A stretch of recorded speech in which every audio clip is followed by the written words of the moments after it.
Chapter 27.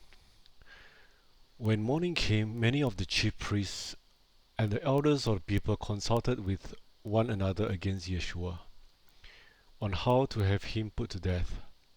So they tied him up and marched him off and delivered him over to Pilate, the governor. When Yehuda, who had betrayed him, saw that he had been condemned, he was overcome with deep remorse and took back the 30 pieces of silver to the chief priests and elders, saying, I have sinned by betraying innocent blood. But they said, What does that matter to us? You take responsibility for it yourself. He threw down the pieces of silver into the temple sanctuary. He left and went out and hanged himself. The chief priest took the pieces of silver and said, It is against Torah to put them into the temple treasury because it is the price of blood.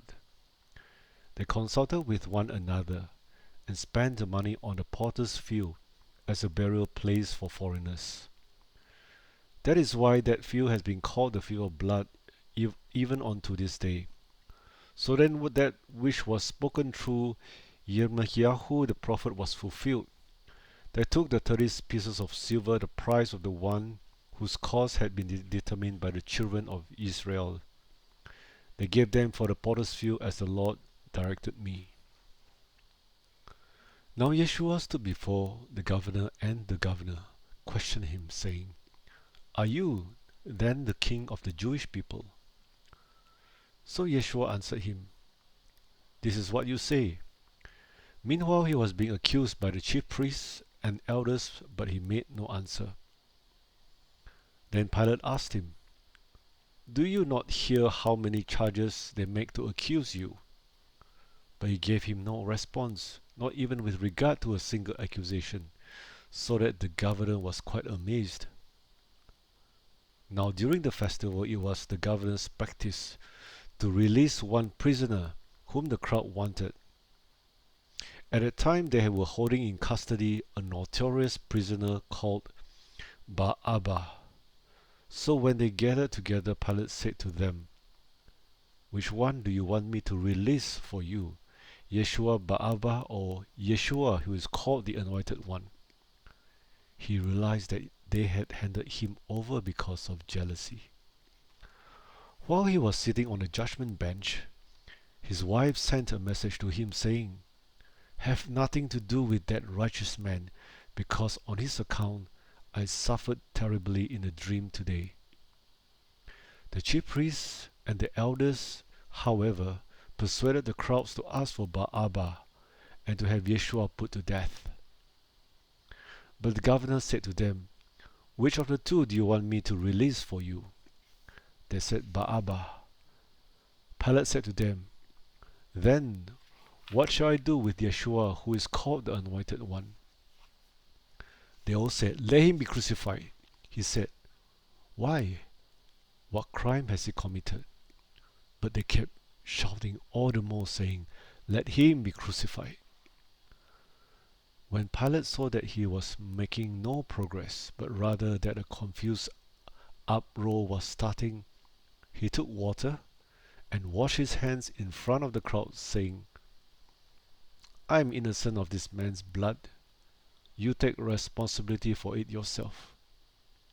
Then all those people said, We hold ourselves accountable for his death, we and our children.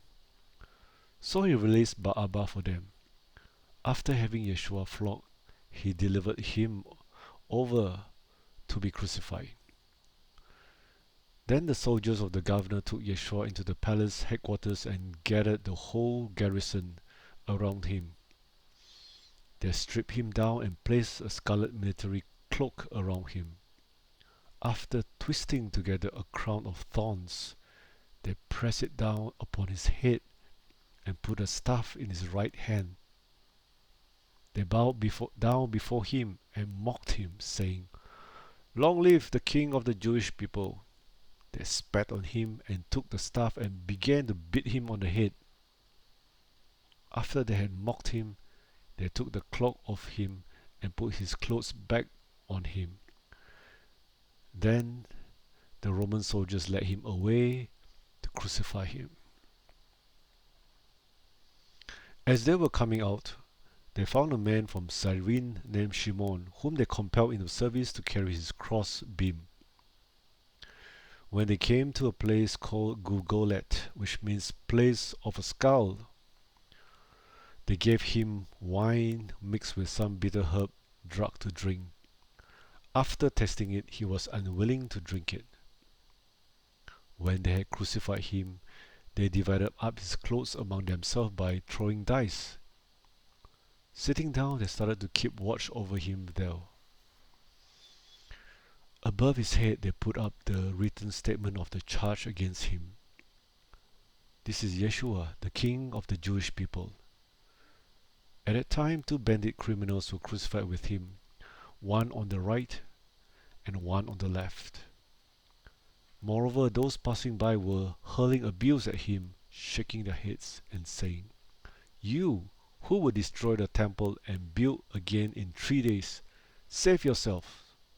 If you are the Son of God, come down from the cross."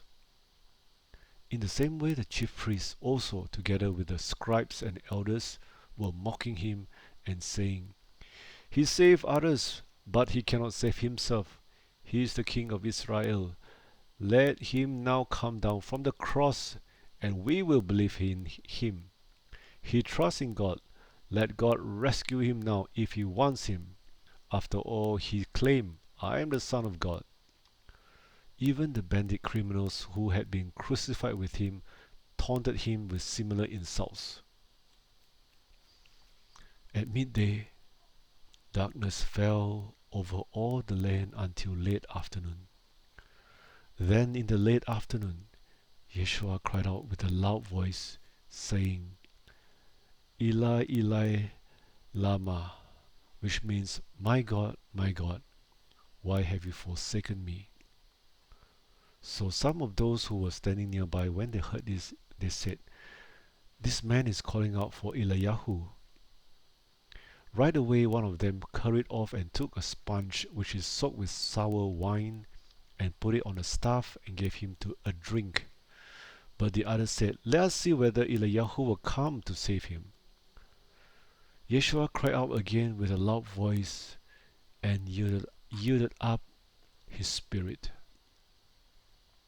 Consider this: the curtain of the temple was ripped in two from top to bottom.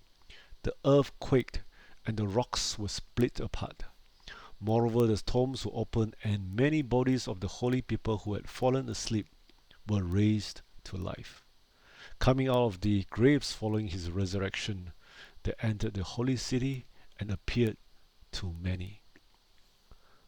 Now when the Roman centurion and those who were with him keeping guard over Yeshua saw the earthquake and what was happening, they were filled with awe and declared, "In truth, this really was the Son of God."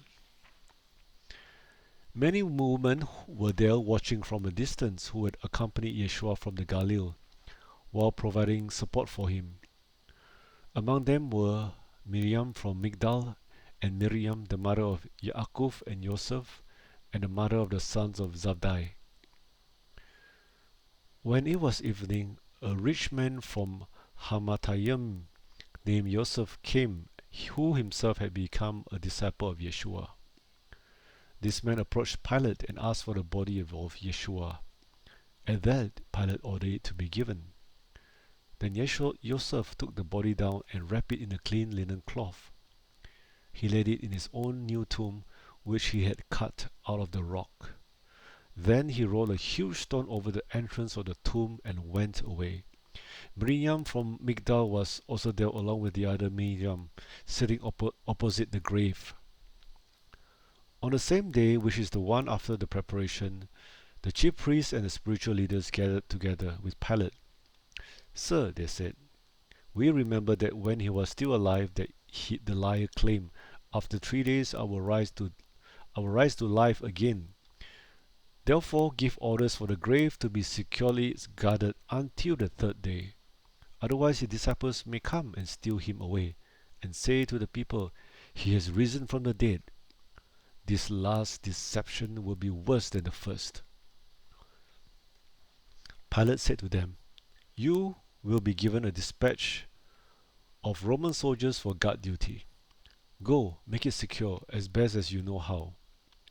So they went and made the grave secure by sealing the stone and placing the guard on duty.